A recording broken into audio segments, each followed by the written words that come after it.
This conference will now be recorded. Entonces vamos a comenzar con la presentación. Mi background es, la mitad de mi carrera ha sido en auditoría. Hoy en día vivo en Cincinnati, Ohio. Gracias a Dios está comenzando ya ahora el verano porque estuvo muy frío hasta hace poco. Originalmente nací en El Salvador y a los 3 años me fui a Costa Rica y obtuve esa nacionalidad.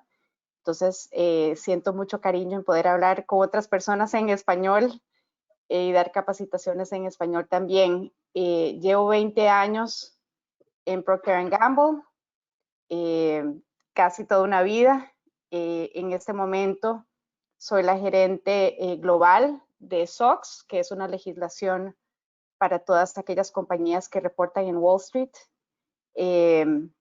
Y he tenido varios puestos en auditoría interna de Procter, en el área de compras, de gobernanza de terceros, en el área financiera, entre otros. Mitad de mi carrera fue en el Centro de Servicios en Costa Rica, donde hemos centralizado servicios financieros y de informática. Y ahí estuve más que todo en roles de contabilidad, de costos, de mercadeo, de General Ledger, entre otros. ¿Okay? Digo que uno de mis hobbies es la auditoría interna, porque mucho de mi tiempo lo dedico a entrenamientos como este. He estado bastante conectada con el FLY y he estado en Argentina, he estado en Ecuador y en otros países, en Panamá recientemente, presentando. Bueno, obviamente antes de que no se pudiera viajar. Y actualmente soy la vicepresidenta del chapter local de Cincinnati, que es chiquito, pero tenemos bastantes actividades. ¿Okay? Entonces, como el compañero nos comentó, voy a tratar de ir por la presentación. Va a haber una parte específica donde vamos a tratar de practicar los conceptos, entonces ahí vamos a ir al chat. Es una práctica muy sencilla y al final podemos definitivamente atender las preguntas con el tiempo que tengamos. ¿Okay? Entonces vamos a hablar un poco del por qué. Gaby. Sí. ¿Puedes colocar, por favor, en modo presentación? Claro. Slide? Sí. Muchas gracias. Déjame ver cómo hago porque no puedo ver. There we go. Abajo. Ahí ya. No, no podía mover. Tengo otra pantalla de la aplicación. Ahí viene. Gracias. Listo. Gracias, Gaby. Perfecto. Ahí estamos. Entonces vamos a hablar un poco del por qué nosotros como auditores nos debería interesar el gobierno de terceros o third party governance dentro de nuestro trabajo, organizaciones a donde trabajamos, cómo evaluamos el riesgo. Les voy a comentar un poco de un modelo práctico que implementamos en Procter hace un par de años. Yo diría que puede ser aplicable a muchas de sus organizaciones, ¿verdad? Y vamos a hablar un poco de qué es lo que puede fallar, ¿verdad? Cuáles son los riesgos cuando trabajamos con terceros y también eso les puede generar algunas ideas, sobre todo cuando determinen el plan de auditorías hacia futuro. Ok. Necesidad de negocio. Yo creo que esto es bastante evidente. En muchos casos hemos cortado nuestros presupuestos. Las grandes corporaciones han optado, en lugar de generar servicios internos, en hacer el outsourcing.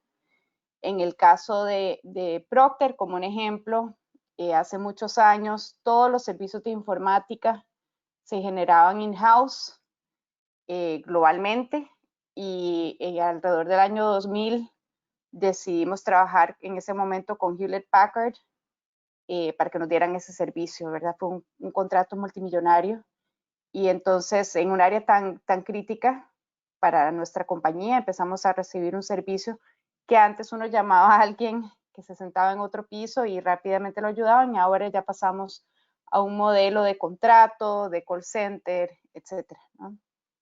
Muchas corporaciones también expanden su huella, ¿verdad? Conforme las organizaciones o compañías tienen éxito, deciden aventurarse a otros países y en muchos casos aprovechan la experiencia de otras compañías de servicios a la hora de llegar al mercado, ¿verdad?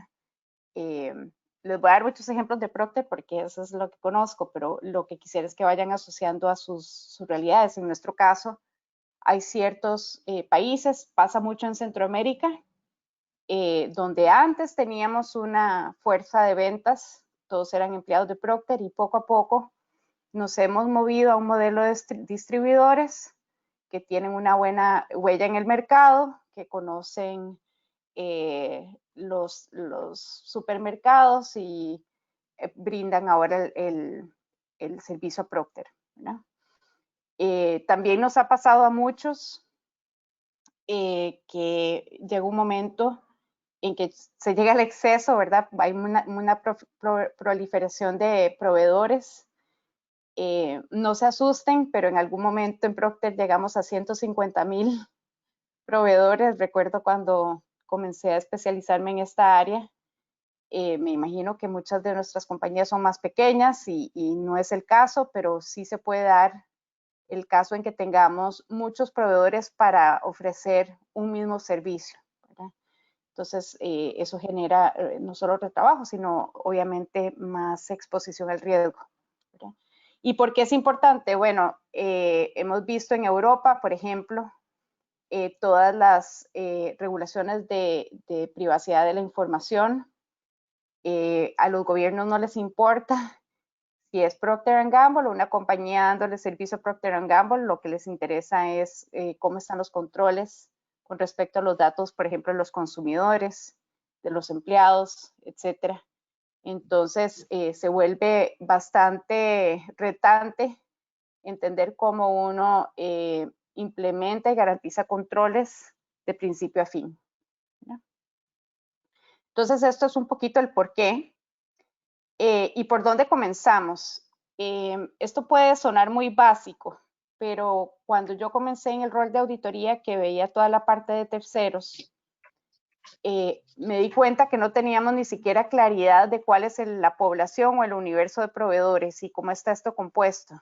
Definitivamente, un proveedor que da bienes de servicios versus uno que da materiales de manufactura, tiene más riesgo, ¿verdad? Un proveedor que maneja información versus un proveedor que se encarga de barrer los pisos en la oficina, tiene más riesgo. Entonces empezamos a hacer un análisis de nuestra base de datos y este es el primer ejemplo práctico.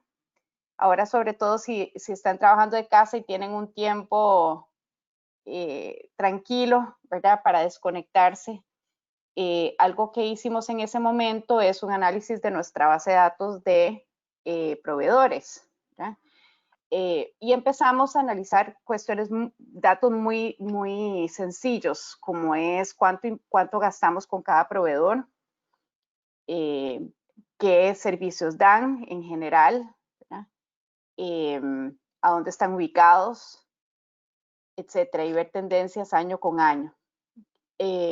Sobre todo con la cantidad que les mencioné de proveedores, tuvimos que establecer un límite y para efectos de auditoría interna y el análisis del riesgo, determinamos que arriba de tanto gasto por año era que íbamos a enfocarnos, porque si no, iba a ser una tarea sin fin. ¿Okay? A la hora de hacer este análisis de base de datos, creo que todos tenemos a la mano lo que son la información de cuentas por pagar, cuánto gastamos con cada proveedor, pero nos dimos también cuenta que teníamos acceso a mucha información interesante que lleva a nuestro criterio de riesgo un poco más allá del financiero a otros, ¿verdad? Por ejemplo, nosotros tenemos una base de datos de fraudes que se han identificado. Entonces, empezamos a hacer un mapping, ¿verdad? De los proveedores principales con casos de fraudes en los últimos 3 años, ¿verdad? Como uno de los elementos que evaluamos. Lo segundo, y vamos a ver qué es uno de los riesgos más grandes que hemos visto nosotros, es la complejidad del contrato. Hay ciertos contratos básicamente imposibles de cumplir, tanto por un lado o el otro. Entonces, hicimos un análisis muy por encima, pero capturando esos casos donde vimos que los contratos en la estructura de precios, en cláusulas, eran particularmente complejos. Analizamos nuestra base de datos de auditorías para ver si habíamos auditado esos proveedores en el pasado y cuál fue el resultado. Como sabíamos en qué países los proveedores están ubicados, analizamos el índice de corrupción de esos países y también vimos algunos casos donde hubo un cambio de modelo de negocio, por ejemplo, donde un proveedor empieza a dar un servicio particular y a lo largo de los años se le da más variedad de negocio, ¿verdad? Se expande su scope. Entonces también incluimos eso como una relevante. Entonces, creo que cada uno de nosotros como auditores somos parte de compañías muy diferentes. Algunos estarán en el sector financiero, otros en el sector del gobierno, etcétera. Yo creo que esto aplica a su manera en el scope que ustedes manejen. ¿Ok?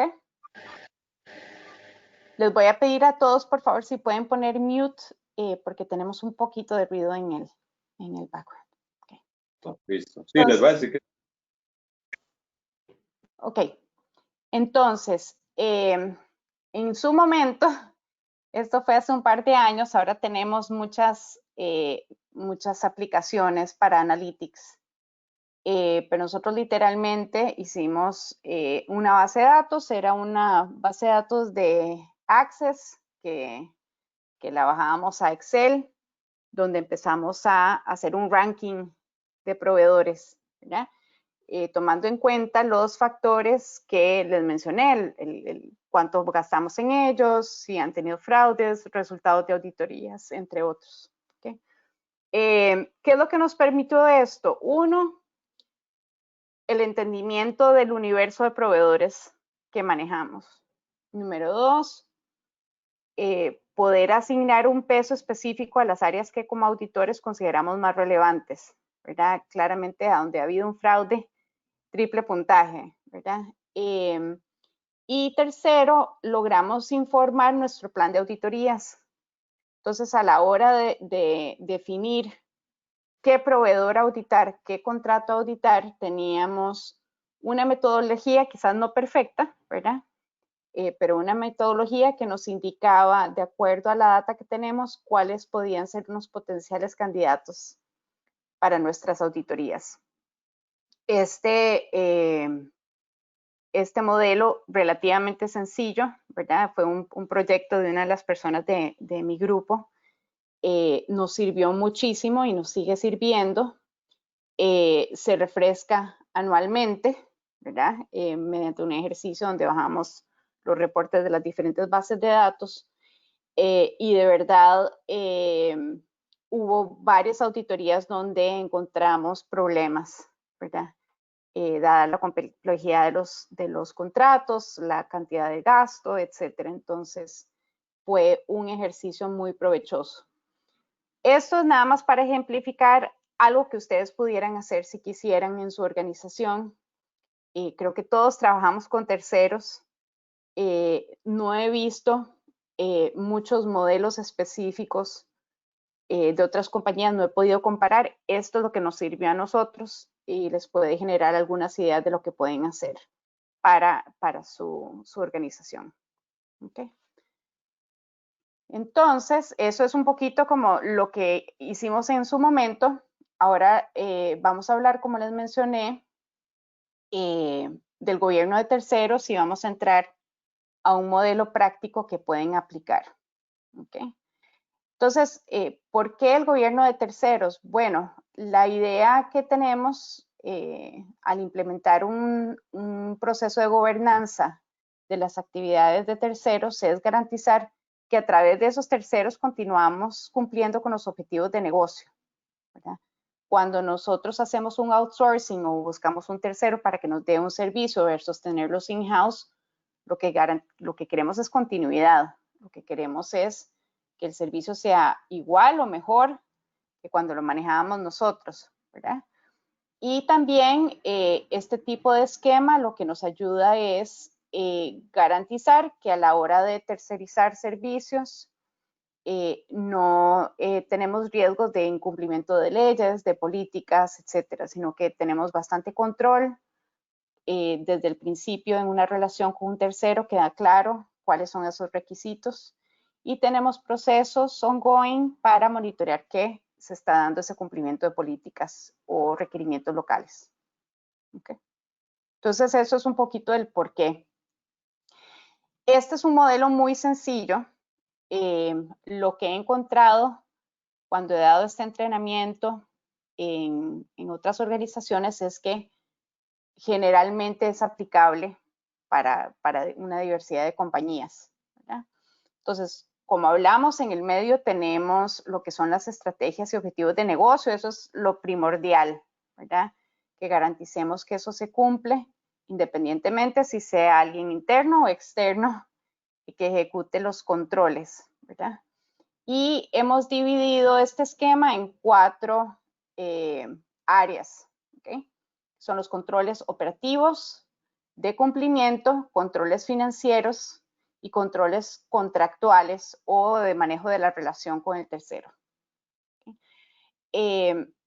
Vamos a ir brevemente sobre cada uno, vamos a ir también hablando de los riesgos relacionados a estas áreas. Lo que hemos hecho nosotros en Procter es que nosotros hemos desarrollado un papel de trabajo, un esquema de auditoría, donde nosotros aplicamos estas 4 áreas siempre que auditamos a un proveedor. Y hemos encontrado que es aplicable cuando auditamos una planta de producción, así cuando auditamos una agencia de mercadeo. Entonces es bastante general. ¿Okay? Controles operativos, básicamente nosotros lo que garantizamos, este es el área de performance, ¿verdad? Lo que negociamos se tiene que cumplir. Entonces, lo que garantizamos es que si se establecieron ciertas métricas de éxito desde el principio, que tengamos procesos, ya sean scorecards, reuniones, revisiones, para garantizar que nosotros estamos monitoreando el cumplimiento de esos criterios de éxito. ¿Okay? Cuando algo sale mal, que existe un proceso de escalación. Muchas veces lo que encontrábamos es que cuando se manejaban los terceros y habían, por ejemplo, clientes internos dentro de la compañía, vamos a hablar, por ejemplo, de Hewlett Packard. Voy a inventar el ejemplo porque en realidad no pasó con ellos, pero por darles un ejemplo, había muchas quejas, por ejemplo, del servicio en los call centers, pero puede ser que no hubiera una manera de reportar o de medir la satisfacción de las personas que llamaban a ese call center. Entonces, a pesar de que en el contrato se haya dicho que tenía que haber un 90% de satisfacción anualmente, puede ser que no hayan habido herramientas para medirlo. Y segundo, para que los usuarios pudieran escalar, ¿verdad? O quejarse con una instancia de Procter si es que no están recibiendo los servicios que necesitaban. ¿Okay? Aquí, muy importante, sobre todo en estas épocas, entran los planes de contingencia o los Business Continuity Plans, ¿verdad? Volviendo al caso del call center, ¿qué pasa si se va la luz? ¿Verdad? ¿Qué pasa si uno de los centros de servicio que tenemos no puede operar? En una planta de producción que depende de un tercero, ¿qué pasa si no pueden producir o no tienen la materia prima que necesitan? Entonces, eso todo entra en la parte de controles operativos. Los controles de cumplimiento es muy enfocado al cumplimiento de lineamientos, políticas o regulaciones o leyes locales. ¿Okay?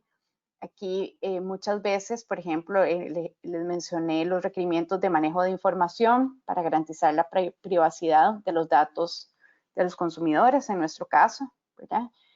En algunos casos Procter ha tenido proveedores de los que dependemos que reportan nuestros impuestos al fisco, ¿verdad? Entonces, ellos tienen que estar muy claros de cuáles son los requerimientos y si ellos fallan en una declaración o no llegan a la fecha que tenían que llegar, el que está en problema no es Procter, ¿verdad? Entonces, tienen que estar muy claros los requerimientos y en muchos casos van a haber políticas internas, ¿verdad? Van a haber políticas de conflictos de interés, ¿verdad? Que es uno de los riesgos claros cuando trabajamos con un tercero, etcétera. ¿Okay? Controles financieros creo que son los más claros para muchos de nosotros, ¿verdad? Cómo monitoreamos los costos. En algunos casos, sobre todo ahí les di el watch out de los contratos complejos, cuando empezamos una relación con un tercero, establecemos ciertas cláusulas de créditos o rebajas, ¿verdad? Nosotros teníamos un caso en el que para un contrato de producción en una manufactura contratada, si excedíamos un cierto volumen, el tercero nos tenía que dar cierto porcentaje de rebaja sobre el costo de producción. Se negoció el contrato y probablemente alguien recibió un premio por el excelente contrato que negociaron en nombre de Procter, pero nadie lo monitoreó. Entonces, como auditores nos dimos cuenta que llevábamos años donde habíamos excedido ese volumen y nadie estaba monitoreando que estábamos recibiendo las rebajas o créditos por parte del tercero. Entran otros controles, por ejemplo, el control de activos fijos. Muchas veces los terceros utilizan nuestros activos fijos. Entonces, ¿cómo se controla eso, verdad? Otro ejemplo, como en la manufactura contratada, muchas veces dan servicios a otras compañías también. Entonces, ¿cómo garantizamos que, por ejemplo, los activos de mi compañía no se utilicen para dar servicios a otras compañías, ¿verdad? Y algo muy básico, reportes financieros, ¿verdad? La mejor recomendación que doy yo al grupo de compras y a los que los llamamos governance owners o los que se enfocan en esas relaciones, es que desde el principio, cuando se establece el contrato, establezcamos cuáles son esos reportes que nos van a dar de manera mensual o cada cuarto con el detalle de facturaciones o cualquier otro dato que necesitemos. El tercero debería estar muy acostumbrado a que le pidamos información que justifique los cargos que nos están haciendo. ¿Okay? Y al final va muy relacionado a lo que hemos hablado, que son los controles contractuales, ¿verdad? Que se cumplen los términos del contrato, que si cambia las necesidades de negocio o la manera como operamos, que sea formalmente, no informalmente, y se refleje, por ejemplo, con un adendum en el contrato, el manejo de relaciones con el tercero, ¿verdad? Y la escalación ya cuando hay problemas a nivel contractual, ¿okay? Que siempre la recomendación es involucrar al departamento, al experto en compras en la corporación. ¿Y cuáles son los riesgos? Bueno, ya he mencionado algunos y va a ser muy instintivo, ¿verdad? Pero en la parte operativa, negociamos algo y no se da, ¿verdad? O negociamos ciertas pautas específicas en el contrato y no, el servicio que se brinda no está en línea con eso, lo que está pautado, ¿verdad? Lo otro es, no se monitorean los problemas, no existe ese proceso de escalación formal o de tracking, por ejemplo, del servicio que estén brindando esos terceros, o no existen planes de contingencia. Podemos estar de verdad respaldados por un tercero y nos damos cuenta que no están preparados en el caso de que algo inesperado pase, ¿verdad? En la parte de riesgos de cumplimiento, igual podemos tener disputas laborales, problemas en cumplimiento con regulaciones de manufactura, se pueden dar conflictos de interés, etcétera, ¿no? Riesgos financieros, pues el riesgo más grande aquí es que nos cobren más de lo que nos deberían cobrar, ¿verdad? Ya sea porque la estructura de precios es muy compleja, lo otro puede ser porque nadie está chequeando la facturación a detalle, entre otros, ¿no? Y finalmente los riesgos contractuales. Aquí el riesgo que pasa muchas veces es, hemos estado trabajando con un proveedor por varios años, teníamos un contrato inicial, la relación se ha desarrollado, nos empiezan a dar más servicios o servicios diferentes y no actualizamos el contrato. Y todo está bien hasta que incumplen, ¿verdad? Y no hay un documento legal que nos respalde ante ese incumplimiento. ¿Okay? Entonces hablamos un poquito de el diagrama o framework, ¿verdad? 4 áreas específicas: la operativa, cumplimiento, financiera y contractual. ¿Okay? Entonces, aquí les tengo algunos ejemplos. Vamos a ver, son bastante sencillos. Vamos a ver si se ponen un poquito activos en el chat. Acuérdense que son operativos, financieros, contractuales y de cumplimiento. ¿Okay? Entonces, hay $300,000 de servicios brindados por un tercero que fueron registrados en un año fiscal incorrecto. ¿Cuál creen que es el área de cumplimiento?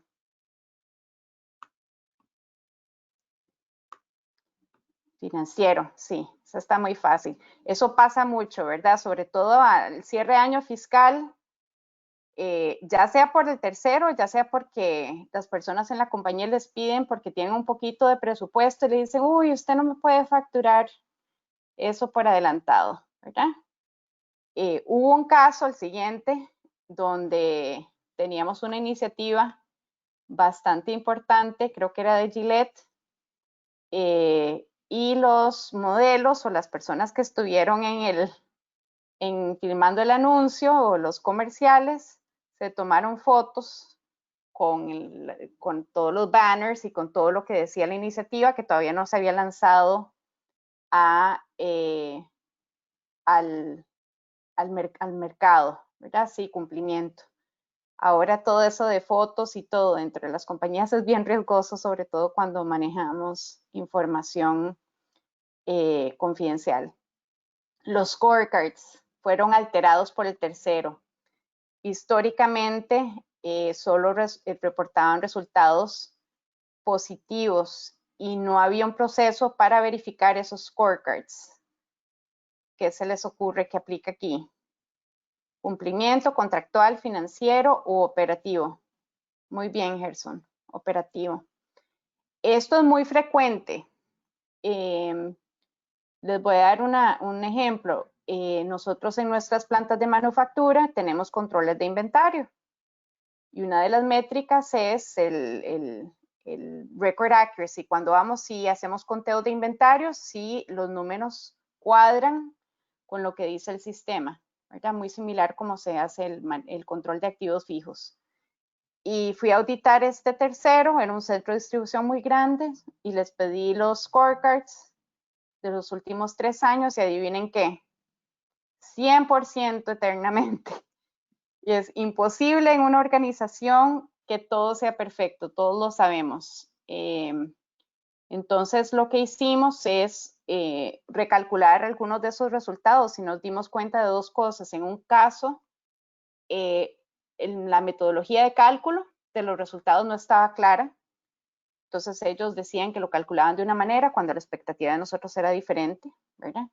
Y la segunda es simplemente no estaban reportando la realidad, ¿verdad? Entonces eso es un error frecuente, ¿verdad? Ok, la otra, facturas alteradas por el tercero, incrementando los montos relacionados a servicios subcontratados y no brindaban toda la información que tenían que brindar. Exactamente, financiero. Financiero puede ser con ciertos elementos contractuales, exacto, esta vez no es blanco y negro, ¿verdad?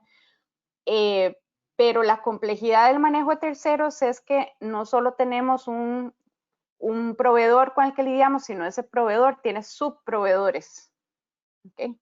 Y muchas veces ese proveedor con el que lidiamos subcontrata ciertos servicios que al final le llegan, en mi caso, a Procter. Entonces, el contrato claramente debe indicar cuál es la expectativa para ese tipo de servicio.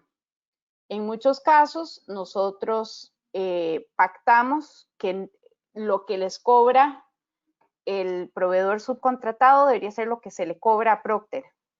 En otros casos, permitimos un margen, ¿verdad? Por el servicio de subcontratación. Entonces le decimos, bueno, sobre la factura nos puedes cobrar un 2%. ¿Verdad?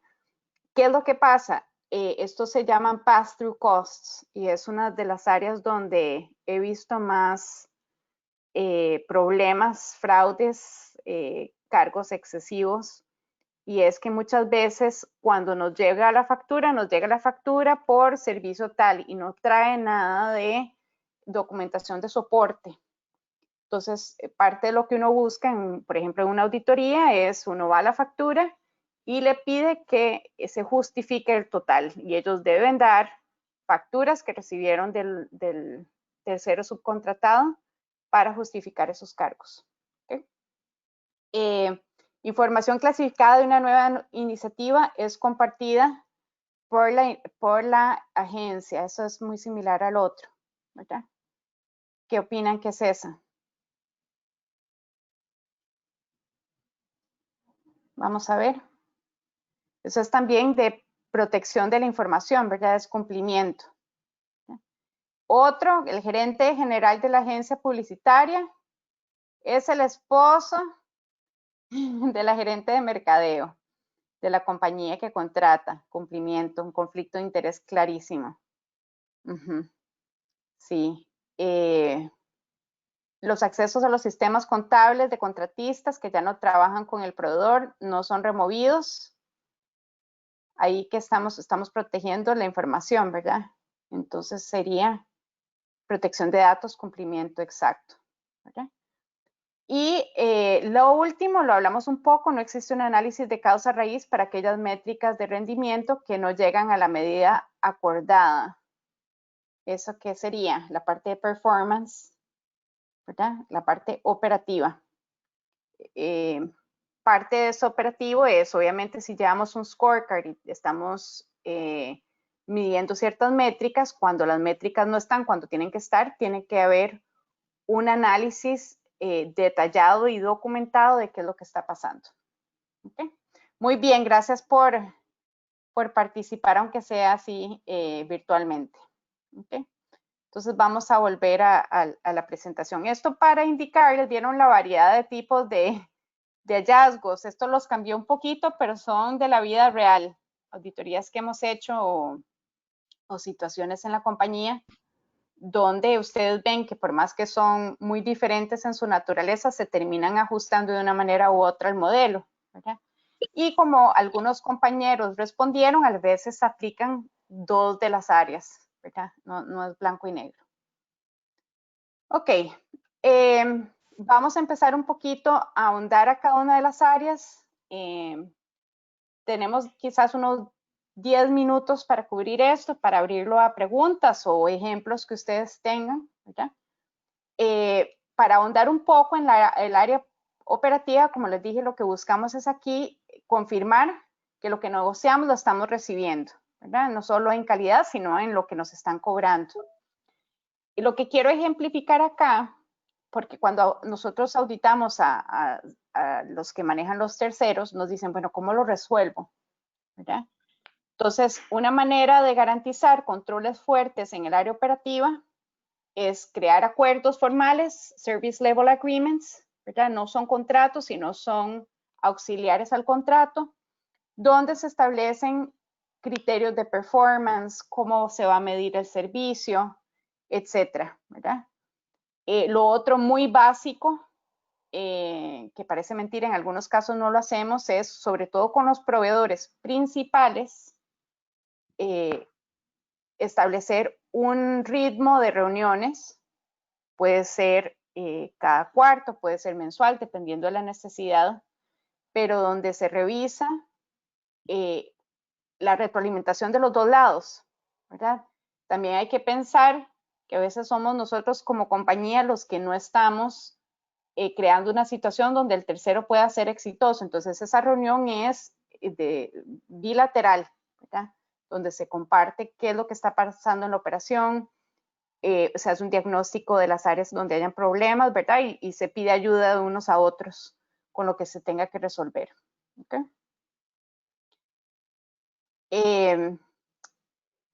Los hallazgos frecuentes, ya hemos mencionado algunos de estos, entonces no voy a ahondar mucho, pero a veces, como les dije, generamos contratos muy buenos y no tenemos ninguna metodología o proceso para monitorear que se está cumpliendo, ¿verdad?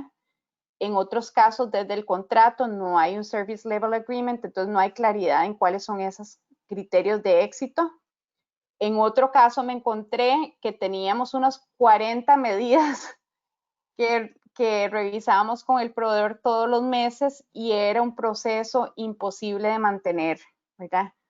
La recomendación en ese caso era reducir las medidas que se estén monitoreando para que el proveedor esté muy claro en cuáles son las prioridades, ¿verdad? Que tiene que trabajar, ¿verdad? No hay una verificación independiente de datos. Aquí en Estados usan una frase que dice trust but verify.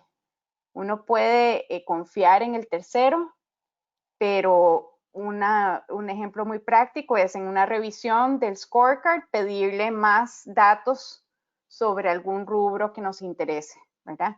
Esas mini auditorías sorpresas, muchas veces los clientes internos de auditoría me dicen, pero vos pensás que yo tengo tiempo para revisar otra vez lo que hacen los terceros, y la respuesta es no, pero no está de más de vez en cuando hacer un doble clic en las facturas, hacer un doble clic en los reportes, pedir cierta información. Si los acostumbramos que nunca pedimos ninguna información para verificar, cuando lo hacemos se toma como insulto o como falta de confianza. Entonces, por eso les dije que lo mejor es, desde el principio del contrato, establecer qué va a ser ese reporteo o procesos de revisión. ¿Okay? Creo que ya hablamos de esto. Las sugerencias para los clientes cuando tienen problemas en estas áreas es la formalidad, ¿verdad? Por más que haya confianza con el tercero, es cómo nos vamos a medir y cómo vamos a atacar cuando hayan problemas, ¿verdad? La formalidad no solo en esa conexión, sino cuando esperamos algo del tercero. Por ejemplo, si vemos que el porcentaje de Customer Service está mal, ellos tienen que venir con planes de acción formales, ¿verdad? Con un dueño, con un tiempo, y se debe monitorear, ¿verdad? Y recalcular de vez en cuando algunas de las métricas que nos reporten. ¿Okay?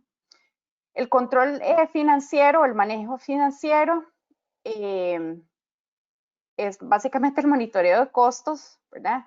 Cuando sabemos, llegamos a una auditoría y sabemos que las cosas están bastante en control, es cuando la facturación es correcta, a tiempo, trae suficiente detalle para saber qué es lo que nos están cobrando, y en el caso de servicios subcontratados, de una vez nos mandan el desglose de cómo se generaron los cargos y qué es lo que les cobraron a ellos, ¿verdad? ¿Qué es lo que encontramos en las auditorías? Nos cobran y la factura va directo al departamento de cuentas por pagar y nadie la revisó, ¿verdad? Hubo un caso donde nosotros manejábamos un tercero muy grande, esto fue hace muchos años, que nos vendía partes pequeñas a las plantas, tornillos y otras cosas. Y llegué a la auditoría y las facturas eran una sola línea por millones de dólares, ¿verdad? Esto, imagínense todas las plantas de manufactura en Estados Unidos. Y cuando le pregunté al tercero, bueno, páseme el desglose de la factura, fue como si se hubiera caído el mundo. Nos dijeron que necesitaban 4 meses para darnos la información y eso sabemos que es un red flag, ¿verdad? Si nos acaban de cobrar y no nos saben explicar cómo, eso es un problema y efectivamente llevaban años cobrándonos de más, ¿verdad? Y eso nos dimos cuenta cuando les pedimos la información, es que nadie por muchos años había hecho la pregunta de cómo nos están cobrando, ¿verdad? En otros casos, sobre todo le pongo necesidad de negocio, muchas personas en nuestras corporaciones se brincan los procesos de cuentas por pagar, que a veces son un poquito engorrosos. Entonces se hacen acuerdos informales con el tercero. Okay. Hemos hablado de algunos ejemplos de qué puede pasar, cuáles pueden ser algunos potenciales indicadores de fraude, ¿verdad? Incrementan los cargos sin justificación. En algunos casos, si nuestros departamentos de cuenta por pagar no son muy buenos, pues mandan la factura varias veces a ver si se procesa varias veces, ¿verdad? Otra vez, los casos de pass-through o markups, cuando cobran un porcentaje sobre el servicio subcontratado, esa es otra área donde generalmente vemos problemas, ¿verdad? Entre otros. Y cuando hay que solucionarlo, ¿verdad? Hay que irse al contrato. Entender el contrato, algo muy básico que he visto, estuvimos entrevistando a un gerente de planta, de una planta manejada por un tercero, y el gerente no tenía acceso al contrato. Entonces él recibía los cargos, le parecía bastante bien, pero nunca estuvo claro en cuáles eran las escalas de precios, por ejemplo. Entonces, garantizar que estamos muy claros en los términos, ¿verdad? Identificar quién dentro de la organización es responsable por la revisión de esas facturas. Y esto lo vamos a hacer sobre todo para los proveedores principales, ¿verdad?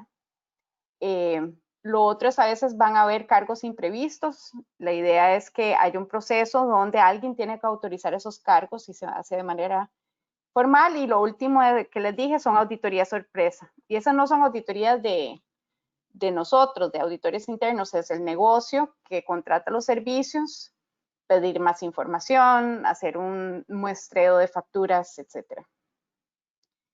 El manejo de cumplimiento, la idea es tener un perfil de riesgo aceptable y garantizar que cumplimos con las legislaciones internas y externas, ¿verdad? Cuando auditamos un área y vemos que hay un cumplimiento de las fechas límites, que el tercero está claro en los requerimientos, que tienen procesos bien definidos y documentados, que las personas están capacitadas en esos requerimientos, es una indicación de que los controles son fuertes, ¿no? Hallazgos frecuentes es, quizás nosotros tenemos políticas internas que nosotros tenemos claros, pero no nos tomamos el tiempo de explicarle al tercero cuáles son esos requerimientos y no están incluidos en el contrato, ¿verdad? Si no se negoció algo en el contrato, es muy difícil después lograr que el proveedor cumpla con esas políticas, sobre todo si requiere más esfuerzo de su parte, ¿verdad? Lo otro es el manejo de la información. En muchos casos nos damos cuenta que quizás existe información que para nosotros es claramente sensitiva, pero un tercero no tiene esa consideración. Para todos nosotros que manejamos sistemas contables o de otro tipo, el acceso de sistemas es muy delicado. Muchas veces los terceros tienen acceso a esos sistemas. Entonces, ¿cómo nos damos cuenta nosotros que alguien se fue de esa compañía a la que no tenemos acceso, ¿verdad? Y falta de segregación de funciones. Okay. Sugerencias, bueno, número 1, estar muy claro en cuáles son esos requisitos. Dependiendo del proveedor va a ser diferente. Por ejemplo, un proveedor que maneja planilla, payroll, ¿verdad? Que va a tener toda la información de nuestros empleados, a un proveedor que da servicios de limpieza, donde los factores que tenemos que tener claros son, por ejemplo, factores laborales. Entonces, están muy claros, dependiendo del tipo de proveedor, qué aplica, ¿verdad? Ya hablamos de la seguridad de la información y toda esa parte de accesos, otra vez, ¿a quién le toca esa revisión y ese control y esa conexión con el tercero para garantizar que la base de datos está actualizada? Y como último, la parte contractual, la idea es que sea un ganar-ganar, ¿verdad? Uno no entra a un contrato para que una de las partes pierda, porque si no el contrato dura 2 años, ¿verdad? Entonces, ¿cómo se genera una relación donde a lo largo del año a lo largo de los años se va incrementando el valor, ¿verdad? Entonces, lo ideal es tener un proceso de revisiones formales, ¿verdad? Si hay que hacer cambios, está muy claro quién se tiene que involucrar, quién va a aprobar, etcétera. Ya hemos hablado de qué podemos encontrar en nuestras auditorías, y es el contrato se estableció hace 10 años y se puso en una gaveta y nadie lo volvió a ver, y resulta que estamos operando de una manera muy diferente versus lo que se estableció, ¿verdad? Lo otro es, se pactan cosas diferentes al contrato de manera informal, ¿verdad? Y tenemos que considerar que para el tercero, con el que traten de la compañía, es el que tiene la voz de la compañía, ¿verdad? Entonces, hay que garantizar que las personas que lidien con los terceros saben que se requiere formalidad. ¿Okay? Y lo básico, ¿verdad? Como les dije, sobre todo para los contratos principales, es que las personas claves que trabajan con el tercero tengan acceso al contrato y que lo entiendan la estructura de precios y cualquier cláusulas que no sean del machote usual, ¿verdad? Garantizar que se establecen procesos para cumplir con los términos, ¿verdad? Y en el caso que haya que hacer cambios, etcétera, nuestras organizaciones tienen algún abogado o alguien de compras, que sean ellos los que se encarguen de hacer las actualizaciones. Como les mencioné, lo hice bastante rápido, generalmente esta es una presentación de unas 2 horas, pero ¿qué es lo que vimos? Hablamos un poco de la necesidad de negocio, creo que todos nosotros trabajamos con proveedores y nosotros como auditoría interna y nuestra organización, lo primero que tenemos que entender es la población, cómo está compuesto nuestro universo de proveedores y garantizar que utilizamos las bases de datos que tengamos para factores financieros, nuestras bases de datos de auditoría para poder determinar cuáles son los proveedores que potencialmente son más riesgosos, ¿verdad? Y segundo es cuando ya determinamos cuáles son esos proveedores más riesgosos, tenemos ese framework de controles operativos, financieros, de cumplimiento y contractuales que nos ayudan como un esquema para garantizar que el negocio está claro en cuáles son los requerimientos, pero nosotros como auditoría también eso es un esquema bien práctico para saber cómo auditarlos. ¿Okay? Entonces, tenemos 10 minutitos o un poquito menos, lo abro para preguntas, ya sea por chat o nada más quitan el mute, ¿verdad? ¿Cuáles son los principales controles frente a SOX y qué experiencia tienes frente al uso de las?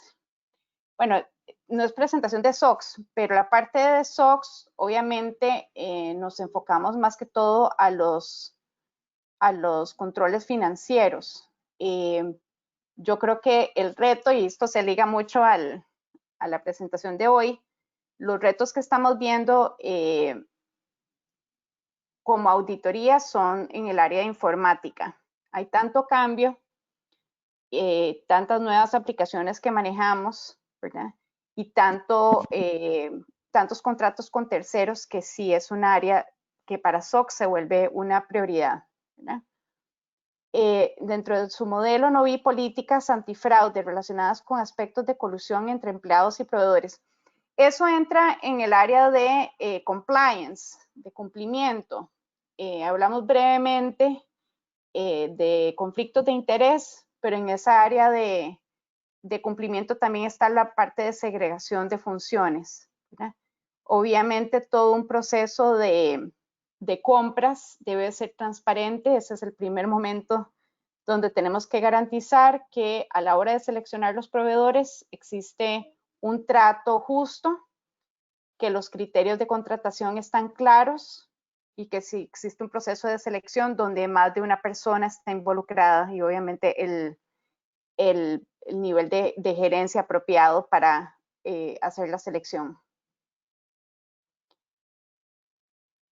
Con el rubro de inventarios, en épocas del COVID, ¿cómo podemos efectuar los mismos?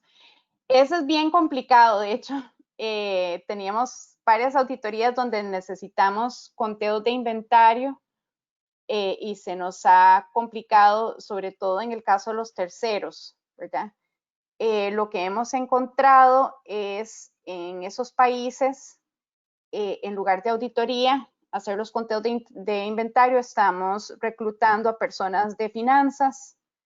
Dentro de mi compañía, auditoría interna cae dentro de finanzas, entonces hemos encontrado personas de finanzas que nosotros les decimos qué conteos efectuar y nos mandan la información. Obviamente no es lo ideal, pero es lo que estamos haciendo ahora en esta situación. Para clasificar a cada proveedor, ¿qué factores de riesgo consideraste para evaluarlos en tu mapa? ¿Podrías dar un poco más de detalle cuántos fueron y cómo los fuiste etiquetando? Fueron centenares, porque como les dije, tenemos en ese momento más de 100,000 proveedores. Lo primero que hicimos es distinguir cuáles eran proveedores de servicios y cuáles eran proveedores de bienes. Consideramos que los proveedores de bienes son menos riesgosos porque existe un proceso de recibo de esos bienes y verificación. ¿Okay? Entonces, nos enfocamos en los proveedores de servicios, entendimos qué tipos de proveedores eran. En nuestro caso, habían proveedores de manufactura, proveedores de marketing, proveedores de servicio de empleados, entre otros. Entonces, hicimos unas subcategorías dentro de los servicios. De los criterios los mencioné brevemente al principio. Obviamente, el nivel de gasto con ese tercero. Hicimos un análisis de tendencia de 3 años y uno de los factores que vimos es, por ejemplo, los proveedores que habían incrementado su gasto sustanciosamente de un año al otro. ¿Okay? Vimos la información de en qué país operan, ¿verdad? Y los índices de corrupción. Analizamos nuestras auditorías pasadas y encontramos que en algunos casos ya habíamos auditado proveedores que tenían problemas, ¿verdad? Entonces los reauditamos. Tuvimos una labor bastante ardua para un número selectivo de proveedores donde analizamos los contratos y eso creo que fue una de las cosas que más direccionalmente nos indicó dónde estaba el riesgo de contratos o muy viejos o muy complicados.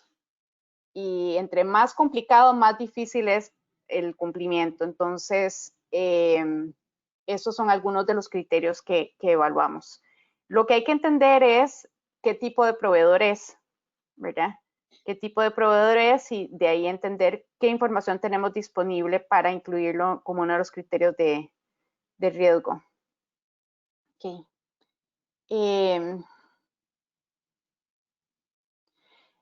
Comentaste que tienes muchos proveedores. ¿Cuántos logras revisar con la metodología que planteaste? Creo que en ese momento logramos analizar como unos 5,000, que eran los que tenían el mayor gasto y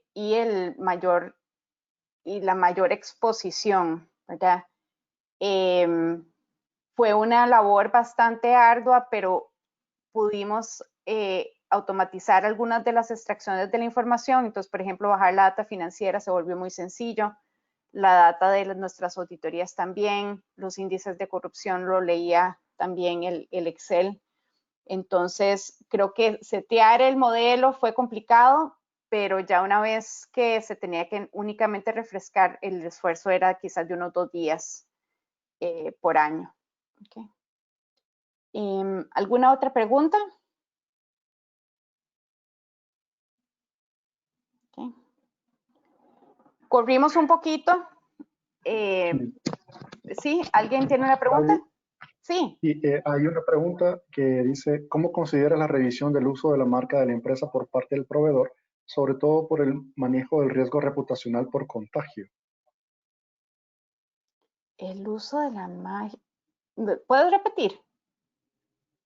¿Cómo consideras en tu revisión el uso de la marca de una empresa por parte del proveedor, es decir, por un tercero, sobre todo por el manejo del riesgo reputacional que representa por contagio? Nos pregunta Luis. Luis, me corriges a ver si entendí bien, si no quitas el mute y me clarificas. yo creo que lo que se está preguntando es en el caso de que producen productos en nombre de Procter, ¿verdad? Lo que se ha hecho activamente con los terceros que manejan nuestra manufactura contratada es que se han establecido desde el contrato lineamientos muy específicos de salud, y de seguridad en las plantas, ¿verdad? Entonces, se ha hecho un refuerzo de esos requerimientos y nuestro grupo de Quality Assurance, que tenemos un grupo de auditores global que se enfocan en las plantas, ha hecho spot checks con nuestros sites más importantes para garantizar que se estén cumpliendo. Obviamente es un riesgo, ¿verdad? Pero hasta ahora no hemos encontrado ningún problema. Okay. Hola Gabriela, ¿cómo estás? Hola, buenas. Mira, no, más que una pregunta, un comentario referente a lo siguiente por una experiencia propia. Respecto al tema de las bases de datos con base en las cuales se hacen los mapas de riesgo, un tema importante a considerar antes es la depuración de las bases de datos. Tú dices que puedes fácilmente tener hasta 100.000 proveedores, pero si tú entras a ver, en muchos casos hay proveedores creados más de 3 veces, hay Sí, mismos proveedores con un mismo NIP, sí, entonces es sí, muy importante para ahorrar muchísimo trabajo sí, hacer una depuración de manera tal que la información sobre la que vas a hacer tus mapas sea totalmente cierta y confiable. sí. Sí, es muy buen punto. Eso fue una pesadilla al Sí, sí, principio. sí, Nos seguro, siempre lo encontramos es al un principio. mismo proveedor con diferentes razones sociales. Correcto. Entonces tuvimos que hacer un esfuerzo inicial para un grupo. Vamos a volver al punto, a los proveedores principales, ¿verdad? Ya una Sí. vez que tuvimos un ranking, hicimos esa depuración, no lo hicimos para toda la base de datos.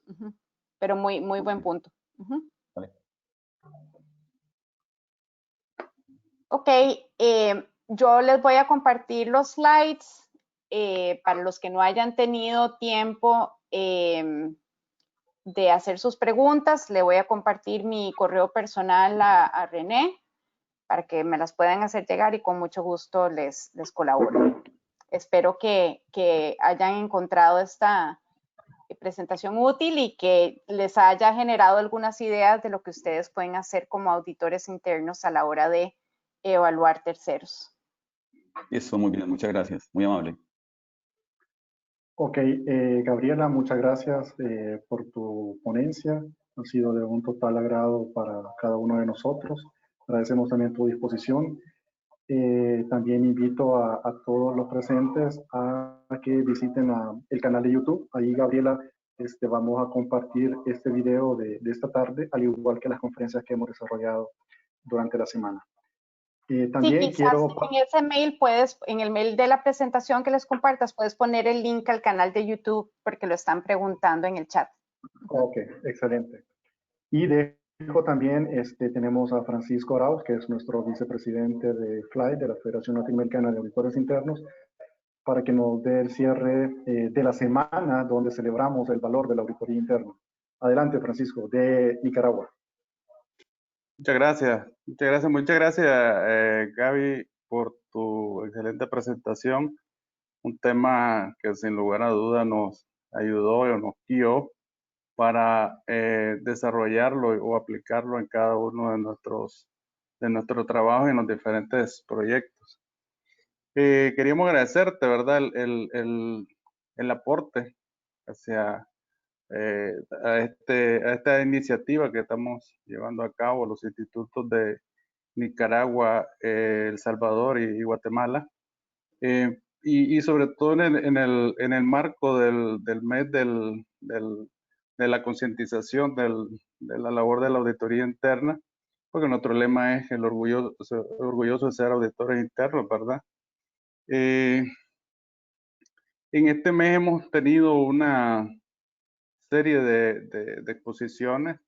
Era el propósito nuestro no pasar por desapercibido el mes de mayo, ¿verdad? El mes de la concientización de la labor, aún con la situación en la cual nos encontramos, ¿verdad? O sea, es un mes de la concientización en tiempos de pandemia, ¿verdad? Donde hemos aprendido muchas cosas y todos estos temas que hemos abordado son aplicables a las circunstancias, ¿verdad? Esperamos seguir contando con la participación de ustedes. Hay muchas otras actividades que se van a desarrollar, más específicas, inclusive en cuanto a diferentes tipos de especializaciones. Ya hemos visto, por ejemplo, auditoría continua, continuidad de negocio, la labor del auditor. Hemos visto el concepto de la agilidad en los procesos de auditoría y específicamente pues algunas charlas como la tuya, ¿verdad? Que este es un área bien sensible, ¿verdad? Y que se requiere una atención debida, no dejar, no pasar por desapercibidos ciertos detalles que puedan marcar la diferencia. Entonces, queremos darle las gracias por la participación en este mes, en todas estas charlas que le hemos ofrecido, y esperamos contar con su participación en los próximos eventos, y siempre con la recomendación, ¿verdad?, de tener los debidos cuidados, ya que esta situación pandémica pues no perdona, y si nos descuidamos pues podemos tener consecuencias fatales para nosotros y para nuestra familia. Muchísimas gracias, Gabriela, y esperamos contar contigo a lo mejor a futuro con algunas otras charlas, algunos otros eventos. Muy amable. El sonido. El sonido lo tienes desactivado.